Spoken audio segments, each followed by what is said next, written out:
Sir हमने topic decide किया है marriage. So marriage is a lifelong commitment. How should we decide that we can trust the other person? हमने इसलिए चुना ये point marriage का कि प्रीवियस मैरिज और करंटली मैरिज, जो हमारे पुराने सीनियर सिटीजन्स के हमारे जो पेरेंट्स हैं राइट, और आज की जो जेनेटिक है वो जो मैरिज है, बोथ आर वेरी डिफरेंट. तो इसका क्या sir answer? Sir the reason we chosen this topic is कि आज के जनरेशन में मतलब significant number of people are getting marriage through arrange marriages, right, meeting stranger and spending their entire life with. आप जिस इंसान को मिलते हो मैरिज से पहले उसके साथ एग्री करने के, वो इंसान भी तो मतलब विद टाइम बदल जाता है, राइट.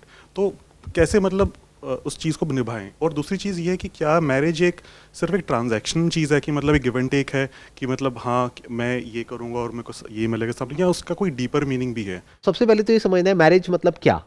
मैरिज मतलब companionship for your entire life, partnership for your entire life. ये छोटी चीज़ नहीं है. ये हमको पता है अंदर से कि बहुत बड़ी चीज़ है, लेकिन फिर भी हम 2-4 मीटिंग्स करके किसी के साथ में इतना बड़ा डिसीजन ले लेते हैं शादी करने का, सिर्फ उसके बेस पे कि जो वो दिखा रहा है या दिखा रही है. और आज भी ये चीज़ बहुत चल रही है. तो ये पहले के टाइम में तो रेलेवेंट थी, क्योंकि वहां पे क्या है, बड़ों ने आपस में जबान दे दी है, अब जो बच्चे हैं उनको फॉलो करना है. अब वहां पे ये क्वेश्चन नहीं उठता है कि उन बच्चों को खुद को क्या चाहिए अपनी लाइफ से.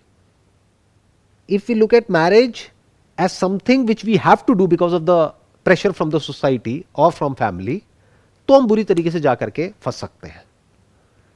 क्योंकि हो सकता है हमारी मैरिज किसी ऐसे इंसान के साथ में हो जाए जो हमारा पति है, पत्नी है, लेकिन एक दोस्त नहीं है, जिसके साथ हम टाइम स्पेंड नहीं कर सकते हैं. आई स्ट्रांगली बिलीव कि मैरिज से पहले फ्रेंडशिप होनी चाहिए, कुछ महीनों की या कुछ सालों की, फिर इतना बड़ा आपको स्टेप उठाना चाहिए.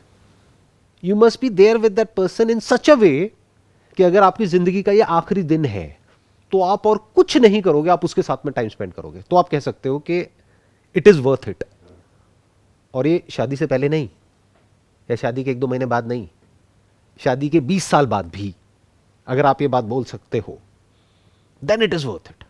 सर माय क्वेश्चन इज़ कि हमने बोला कि फ्रेंडशिप होनी चाहिए. जब हम दोस्त बनाते हैं हम लुक्स को नहीं देखते हैं. दोस्त बनाने में हमारा फोकस होता है नेचर अच्छा है, फ्रीक्वेंसी मैचिंग है. लेकिन ऐसा चाहे लव मैरिज हो चाहे अरेंज मैरिज हो, when we talk about life partner, सबको चाहे फीमेल है चाहे मेल है, बिल्कुल सेलिब्रिटी लुक चाहिए. इफ यू से कि मैरिज में अट्रैक्शन का रोल नहीं है, तो आई एम नॉट श्योर कि ये पॉइंट कितना वैलिड है. Because if you are not attracted to someone, how will you be with that person for your entire life.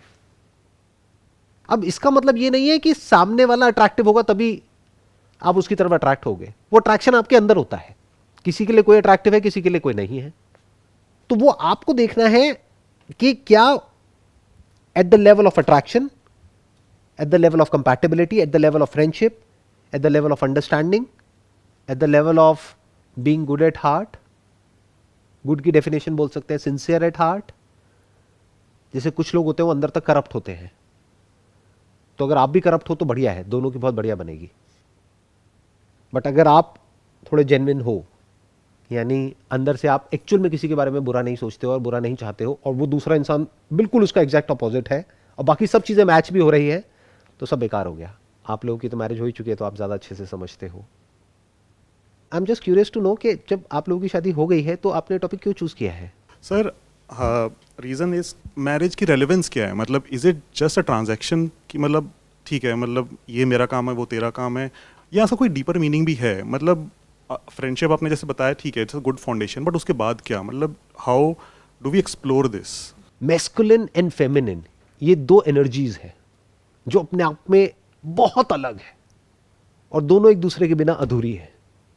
और जब ये साथ में आती हैं 2 एनर्जीज, तो एक आप लाइफ को एक अलग वे से देखते हो, जैसे आपने उससे पहले कभी नहीं देखा होता है.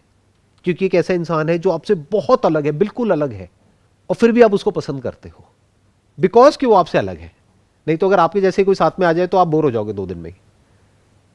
बट अगर इसको और एक लेवल आगे लेकर के जाना है, तो आपने सुना होगा शिव शक्ति. इसकी मीनिंग को ध्यान से समझना होगा. स्पिरिचुअलिटी जिसको हम स्पिरिचुअलिटी समझते हैं, वो एक्चुअल में स्पिरिचुअलिटी नहीं है. योग का मतलब होता है यूनियन, जुड़ना, सामने वाले से इस तरीके से जुड़ना, इस लेवल पे जुड़ना जहां पे अलग होना पॉसिबल ही नहीं है, ना जीते जी ना मरने के बाद। तो क्या आप अपनी वाइफ के साथ में इस लेवल पे जुड़ गए हो, या फिर वो एक ट्रांजैक्शन है, जैसे कि जॉब एक ट्रांजैक्शन है, पसंद नहीं है लेकिन काम है, करना पड़ेगा, पेट भरना है तो पसंद नहीं है सामने वाला इंसान, लेकिन शादी हो गई है, बच्चे हो गए हैं, तो अब साथ रहना पड़ेगा। क्या वो एक ट्रांजैक्शन है, या फिर इट इज समथिंग मोर? अब वो मोर क्या है, उसके लिए you need to discover yourself. आपको खुद को जानना होगा कि आप क्या हो। जब आप उसको जान लेते हो तो आप ये भी जान लेते हो कि वो क्या है। आप और आपकी वाइफ दो दिख रहे हो, पर दो नहीं हो, एक ही सिक्के के दो पहलू हो, हेड और टेल। मतलब मैं और तू सिर्फ कहने के लिए है, एक्चुअल में मैं और तू कहीं भी नहीं है। जैसे शिव और शक्ति सिर्फ कहने के लिए है, दोनों एक ही है और इनसेपरेबल है। तो अगर इस सच को आप देख लेते हो तो अब आप दोनों दो रहे ही नहीं, एक ही हो गए हो। ये मैरिज का एक्चुअल में एक डीपर मीनिंग है जिसको हमको समझना है। This is like a communion of two separate entities, जो एक्चुअल में सेपरेट नहीं है, लेकिन सिर्फ माइंड के लेवल पे सेपरेट है। लेकिन अगर माइंड के लेवल पे भी वो सेपरेशन मिट जाता है तो जो बचा रह जाता है उसको प्यार कहते हैं। ये हो गया हाईएस्ट जो पॉसिबिलिटी है एक मैरिज की। मैरिज से पहले हमें एक टाइम मिलता है जिसमें हम एक दूसरे से मीटिंग करते हैं, एक दूसरे को समझते हैं, mental level, IQ level, compatibility. After the marriage हम एक जॉइंट फैमिली से बिलोंग करते हैं। उसके बाद कुछ डिफ़िकल्टीज ऐसी आ जाती हैं जहाँ पे इफ़ आउट चलता रहता है, इवन आउट चलता रहता है, something you can say like that सास बहू पॉइंट। इस सिनेरियो को, इस मेरे क्वेश्चन ये है कि हम फैमिली को और अपनी लाइफ को जब हम एज अ पेरेंट बन जाते हैं तब हम पैनिक नहीं हो सकते हैं हर मोमेंट के ऊपर। हमें भी समझना है और हम चाहते हैं हमारे पेरेंट्स भी समझे, बट हमें लगता है कि वो नहीं समझ सकते बिकॉज ये ट्रेडिशनल ऑर्थोडेंटिक सोच के हैं वो। तो हम उस टॉपिक का क्या आंसर होगा सर, हम कैसे सर्वाइव करें उससे? तो हम ये कर सकते हैं, आप अपने पेरेंट्स को तो नहीं बदल सकते, खुद को तो बदल सकते हैं ना। क्या हम खुद अपने आप से ये बोल सकते हैं कि जब मेरे जो बच्चे हैं वो बड़े हो जाएंगे तो I will give them complete freedom to do whatever they want to do, to be whatever they want to be, to live wherever they want to live, और मैं उनकी लाइफ में interfere नहीं करूंगा। This is love. हम love का मतलब ये समझते हैं कि ये मेरा बच्चा है, इस पे मैंने कब्जा कर लिया है। ये लव होता है क्या? लव अगर सीखना है तो पंछियों से सीखो। जब एक पंछी के अंडे में से उसका बच्चा निकलता है तो वो उसको धक्का मारती है पेड़ के ऊपर से। उसमें कई बार वो गिर करके मर भी जाता है, उड़ नहीं पाता है, लेकिन वो धक्का जरूरी है ताकि वो खुद उड़ सके, नहीं तो वो उड़ ही नहीं पाएगा, कभी उड़ना सीख ही नहीं पाएगा। वो एक वक्त होता है, एक मूवमेंट होता है। तो that movement is when you are 18 years, 19 years, maximum 20 years old. तब आपके पेरेंट्स को आकर के आपको बोल देना चाहिए कि अब तुम्हें क्या करना है अपनी लाइफ में, वो तुम्हारी रिस्पॉन्सिबिलिटी है। कैसी बनाना है अपनी लाइफ को, वो तुम्हारी रिस्पॉन्सिबिलिटी है। We have got nothing to do with that. लेकिन ये हम तब बोल सकते हैं जब हमारा खुद का रिलेशन अच्छा होगा। जैसे एक वाइफ है, उसकी हस्बैंड से नहीं बनती, तो उसके लिए क्या है, बच्चे ही सब कुछ है। मेरा बेटा, और मान लो वो बेटा इकलौता है, तो उसकी जान कहां अटकी हुई है? जैसे कहानी सुनी थी ना बचपन में, एक तांत्रिक की जान तोते में अटकी होती है, तो इस मां की जान उस बच्चे में अटकी हुई है। अब जैसे इस बच्चे की शादी हुई तो ये बच्चा दूर गया अपनी मां से, तो अब उस मां की हालत खराब, क्योंकि पति से नहीं बनती है। अगर इस पॉइंट पे इन दोनों का रिलेशन ठीक है, यानी हस्बैंड वाइफ का, माँ बाप का, तो माँ बाप कहेंगे हम जा रहे हैं वर्ल्ड टूर पे या इंडिया टूर पे या अपनी चारधाम यात्रा पे, वट एवर इट इज, जो भी वो अफोर्ड कर सकते हैं, जितना भी, तुम अपना एंजॉय करो, जियो और जीने दो। तो समझ गए ये सब कहां जाकर के जुड़ रहा है, कहां जाकर के कनेक्ट हो रहा है कि मैरी अ पर्सन जिसके साथ में आप अपनी पूरी जिंदगी स्पेंड करना चाहते हो और कर सकते हो। ऐसे नहीं कि जल्दीबाजी में किसी से भी शादी कर ली कुछ भी देख करके। इनफैक्ट मेरे पिछले सेशन में मैंने बात करी है डाउरी के बारे में, वो सेशन है सेल्फ रिस्पेक्ट के बारे में जिसमें मैंने बात करी है। ये एक और बहुत इंपॉर्टेंट फैक्टर है। अगर डाउरी बीच में आ जाती है तो लड़का तो बेशर्म है, उसमें सेल्फ रिस्पेक्ट बिल्कुल भी नहीं है, लड़की को इमीडिएटली स्टैंड ले लेना चाहिए और मना कर देना चाहिए कि मैं ऐसे लड़के से शादी नहीं करूँगी। सर, मैरिज का एक बहुत बड़ा एलिमेंट और एस्पेक्ट होता है पेरेंटिंग, राइट? आई थिंक ये सब डिस्कशन के बाद जैसे हम कहते हैं कि हाँ हमने जैसी लाइफ जी ली, but in your opinion for our next generation हम what can we do for our next generation की वो बचपन से मतलब इस ट्रैप में ना फंसे हैं, राइट? मतलब they should not struggle like this for this, मतलब what can we do, I mean as a parent, to help them think more maturely about this, and how can we create that environment for our children, that ecosystem in which children, the next generation do not commit the same mistakes in doing it. Parenting क्या है, ये अपने आप में एक बहुत बड़ा question mark है। आज की डेट में जो पेरेंट्स हैं, जो मैंने जहाँ तक ऑब्जर्व किया है, वो बहुत ज़्यादा प्रोटेक्टिव हैं अपने बच्चों को लेकर के, बहुत ज़्यादा सोच रहे हैं उनके करियर के बारे में, उनकी हर चीज़ के बारे में, सब कुछ कंट्रोल करने की कोशिश कर रहे हैं। आप अपने ऊपर रख के देखो, अगर कोई बॉस है वो आपको कंट्रोल करने की कोशिश करेगा, 24 घंटे देखता रहेगा आप क्या कर रहे हो क्या नहीं कर रहे। अब अगर आपको कुछ करना भी होगा आप नहीं करोगे, आप छुप के करोगे। तो एज पेरेंट्स हम क्या कर सकते हैं, भूल जाओगे आप पेरेंट्स हो और भूल जाओगे वो बच्चे हैं, दोस्ती कर लो बच्चों के साथ, ट्रीट देम एज एडल्ट्स। आज की डेट में बच्चे बच्चे नहीं हैं, इस गलतफहमी से बाहर आ जाओ। 8-9 साल के बच्चे, 10 साल के बच्चे कोई बच्चे नहीं हैं, उन्हें सब पता है। अरे बात करो उनसे एज फ्रेंड्स, बच्चों से दोस्ती करो, इतनी गहरी दोस्ती कि बच्चों को सेकंड थॉट ना आए आपसे कुछ भी डिस्कस करने में। वो तब होगा जब वो देखेंगे कि आपकी और आपकी जो वाइफ है उनकी दोस्ती किस लेवल की है, उसी से तो सीखेंगे वो। अगर आपका जो रिलेशन है आपकी वाइफ के साथ में वो बहुत स्ट्रांग है और आप दोनों अपने बच्चों के आइडल हो, तब आप उनको अपने साथ बिठा सकते हो और बोल सकते हो कि अब हम चारों दोस्त हैं। अगर आपके 2 बच्चे हैं तो लाइफ के हर एस्पेक्ट के बारे में अपने बच्चों से बात करो, बिना किसी सेकंड थॉट के। तब वो बिना किसी सेकंड थॉट के आपसे बात करेंगे, नहीं तो वो किसी और से बात करेंगे।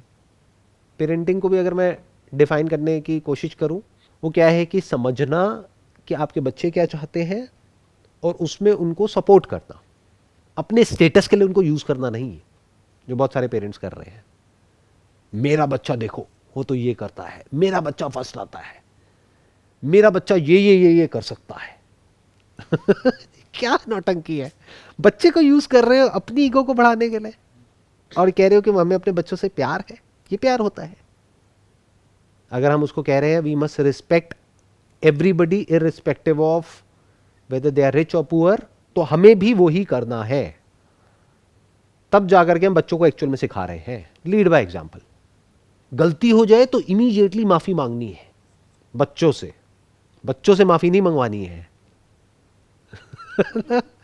हम बच्चों को कंट्रोल करने का मतलब प्यार समझते हैं। अरे नहीं, बच्चों में और आप में एक्चुअल में फर्क नहीं है। बस फर्क इतना है कि बच्चे आपसे ज्यादा इंटेलिजेंट हैं, क्योंकि अभी उनकी कंडीशनिंग इतनी नहीं हुई है ना, तो वो कुछ भी सोच सकते हैं, कुछ भी कर सकते हैं। धीरे धीरे हम उनको अपने जैसा बेवकूफ़ बना देते हैं। इसको हम पेरेंटिंग समझते हैं। पेरेंटिंग मीन्स कि बच्चे से बात करना एज अ फ्रेंड और उसको बोलना कि कभी भी कुछ भी तुम्हें बात करनी है किसी भी टॉपिक के बारे में, सोचना नहीं है, आकर के बात करो। और थोड़ा ऑकवर्ड भी लगता है ना अगर आपको आपकी वाइफ को, कोई बात नहीं, बात करो। On a marriage part, Sandeep sir, when I meet with someone, हम लोग किसी से मिलते हैं, वो हमसे मिलते हैं, एक दूसरे को जान पहचान करते हैं, पहला चेहरा बड़ा अच्छा होता है। जब निभाने की बात आती है, साथ चलने की बात आती है, प्रैक्टिकली लॉन्ग टाइम का होता है, the face are totally change, जिसे हम कहते हैं एवरीबडी हैव 2 फेसेस। हर इंसान के 2 चेहरे हैं, पहला चेहरा बड़ा अच्छा, सेकंड चेहरे में शादी हो गई है ना? Yes. आप कुछ ज्यादा तो नहीं बोल रहे ना? नहीं। सो चेंजेस आ जाते हैं एज अ पेरेंटिंग, जैसे मैंने पहले भी कहा, एज अ फैमिली मैच्योर हो जाते हैं हम। एक यंग एज में हमारी एक सही एज होती है शादी की 20-25 के अंदर हम लोग कर लें। राइट। उसके बाद जब हम 30 की फिगर में आते हैं, रिस्पॉन्सिबिलिटी आ जाती है, बेबी हो जाता है हमारा, तो रिस्पॉन्सिबिलिटी आने के साथ साथ बेसिकली लाइफ बिल्कुल चेंज हो जाती है, प्लेटफॉर्म बिल्कुल चेंज हो जाते हैं, पर्सनल प्रोफेशनल लाइफ एक अपनी जुड़ जाती है, टाइम एक दूसरे को कम दे पाते हैं। बट इस चीज़ को हम कैसे टाइम दे पाएँ, कैसे समझें एक दूसरे को कि हम लोगों में डिस्टेंस ना बने? कुछ रिचुअल्स बना सकते हैं। जैसे एक रिचुअल हो सकता है कि डेली सुबह उठ करके आपको हग करना है। हग इंग्लिश वाला, हिंदी वाला नहीं। तो अपनी अपनी वाइफ को हग करना है, और अगर बच्चे हैं तो बच्चों को हग करना है। धीरे धीरे एक रिचुअल बन जाएगा, एक इंटीमेसी का। प्लस प्रॉब्लम्स को पहले से फोर्सी करना होता है कि अब क्या होने वाला है, उसकी वजह से क्या प्रॉब्लम्स आने वाली है, उसके लिए पहले से तैयार हुआ जाता है। जैसे अभी हमने बात करी ना कि भाई अगर हमको पहले से ही पता है कि जो सास बहू है उनकी आपस में लड़ाई होने वाली है, तो उनको साथ लाना ही क्यों है। इतना कॉमन सेंस होना चाहिए। और क्या इश्यूज आते हैं जब बेबी होता है, तब बहुत तरह के इश्यूज आते हैं। प्रेगनेंसी के टाइम पे बहुत मेजर इश्यूज आते हैं। एक फीमेल के ऊपर क्या बीत रही होती है वो सिर्फ वो ही जानती है, वो बोलेगी नहीं, बट हमको पता होना चाहिए। तो हमें पढ़ना पड़ेगा उसके बारे में। We must be educated. Education का मतलब सिर्फ ये नहीं होता जो स्कूल कॉलेज में हमने पढ़ा है। If we are in a relationship we must be educated about कि हर महीने एक फीमेल को क्या प्रॉब्लम आती है, पीरियड्स क्या होते हैं, पोस्ट डिलीवरी जो बॉडी में प्रॉब्लम्स होती हैं वो क्या होती है, मूड स्विंग्स क्या होते हैं, उसको कैसा फील हो रहा होता है, उसकी पूरी की पूरी बॉडी चेंज हो जाती है। तो आई वुड रादर से कि हस्बैंड का एक बहुत बड़ा रोल आ जाता है ये समझने में कि अब क्या नेक्स्ट प्रॉब्लम आने वाली है। और उस वक्त अगर हम और कुछ नहीं तो सिर्फ उसको समझ पाए और आराम से जा करके उसके शोल्डर पे हाथ रख करके कहें कि नहीं तुम टेंशन ना लो, आई एम विद यू, तो इतना ही बहुत होता है। लाइफ में ऐसा नहीं होता है जैसा मूवीज में देखते हैं, क्योंकि लाइफ में बहुत अप्स एंड डाउन्स होते हैं, बहुत क्लैशेस होते हैं। अगर कोई आपको आकर के ये बोलता है ना कि नहीं हमारे तो शादी के बाद में कोई लड़ाई झगड़ा नहीं होता है, झूठा है, वो झूठी है एक नंबर की। इंस्टाग्राम पे, फेसबुक पे सब झूठ है। रियल लाइफ में क्या होता है, क्लैशेस होते हैं, मिसअंडरस्टैंडिंग्स होती हैं, पावर डायनामिक्स होते हैं, लड़ाई झगड़े होते हैं, एक्सपेक्टेशंस मिसमैच होता है, ये सब कुछ होता है। तो कभी भी इस एक्सपेक्टेशन के साथ में शादी नहीं करनी है किसी भी इंसान के साथ में कि सब कुछ बहुत बढ़िया होने वाला है। इनफैक्ट जो अभी हमने बात करी थी थोड़ी देर पहले कि एक हाईएस्ट पॉसिबिलिटी है मैरिज की, वो भी एक डायमेंशन है, but that is not the whole picture.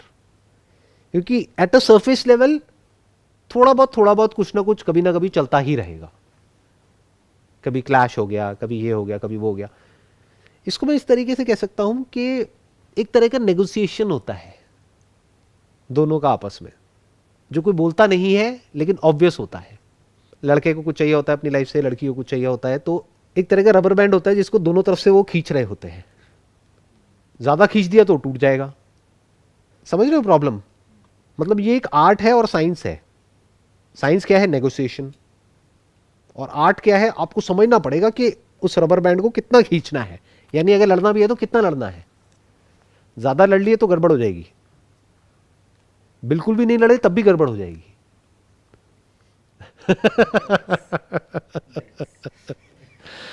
आप लोग इसलिए हंस पा रहे हो क्योंकि समझ पा रहे हो ना। अगर अभी कोई 20-22 साल का बच्चा होता तो समझ नहीं पाता, तो आप समझ ही रहे हो ये सब क्या होता है। एज ग्रुप ऐसी है, शादी हो चुकी है, तो आप समझ पा रहे हो एक एक बात को जो मैं कह रहा हूं, है ना। तो जो कहता है कि नहीं शादी में लड़ाई नहीं होनी चाहिए, वो बेवकूफ है। तो आप ये कह सकते हो कि ये एक ऑनगोइंग लर्निंग प्रोसेस है जो चलता ही रहता है। आप कब कहोगे कि ये जो मेरा गाना है, अगर आप सिंगर हो, आप कब कहोगे कि ये मेरा बेस्ट गाना है? अगला गाना उससे बेटर हो जाएगा, उससे खराब भी हो सकता है। तो ऐसे ही in marriage you can never be perfect. In fact life is imperfect. ये बात मैंने बोली है, but I am not sure कितना डीपली हम इस बात को समझते हैं। Life is imperfect. अगर ये बात आपको समझ आ जाती है ना, आपके 99% क्लैशेस खत्म हो जाएंगे शादी में। ये जो बच्चों के लिए लड़ाइयाँ होती है ना घर में, आपको लगता होगा कुछ ऐसा करना है, वाइफ को लगता होगा ऐसा करना है। अगर ये समझ आ गया है कि लाइफ इम्परफेक्ट है, तो हम अननेसेसरी बहुत ज़्यादा प्रेशर नहीं क्रिएट करेंगे अपने पार्टनर पे या उस बच्चे पे। हल्के फुल्के रहो, हंसते खेलते रहो। इनफैक्ट लाफ्टर से बड़ी कोई चीज़ नहीं है मैरिज में। आई थिंक अगर आप मेरे से पूछोगे ना कि एक ऐसी क्या क्वालिटी होनी चाहिए जो दो लोगों में होनी चाहिए इससे पहले कि वो ये डिसीजन ले कि हमें शादी करनी है या नहीं करनी है। साथ में हंसना आना चाहिए, बहुत इंपॉर्टेंट है। मेरे को एक बुजुर्ग आदमी ने कहा था, कहते अगर अपनी शादी को सही से रखना है ना तो उसका जो गोल्डन रूल है वो तुम्हें बताता हूं। जब बीवी बोल रही है तो चुप हो जाओ, और जब वो चुप है तो कुछ मत बोलो। चुप ही रहो, अपनी औकात में रहो, तो कभी कोई दिक्कत नहीं आएगी। एनी हाउ, मेरे अकॉर्डिंग मेरा जो पर्सनल लाइफ का एक्सपीरियंस कहता है कि अगर आप उस इंसान के साथ में हर तरह की सिचुएशन में हंस सकते हो, तो इससे बड़ी कोई क्वालिटी नहीं हो सकती एक लाइफ पार्टनर में। I hope that sums up the entire conversation and discussion जो भी आज हमने यहाँ पर करी है। ऑल्दो ये टॉपिक बहुत बड़ा है, बट उसकी जितनी हो सके हमने लेयर्स को आज टच करने की कोशिश करी है। It was pleasure talking to you and pleasure meeting you.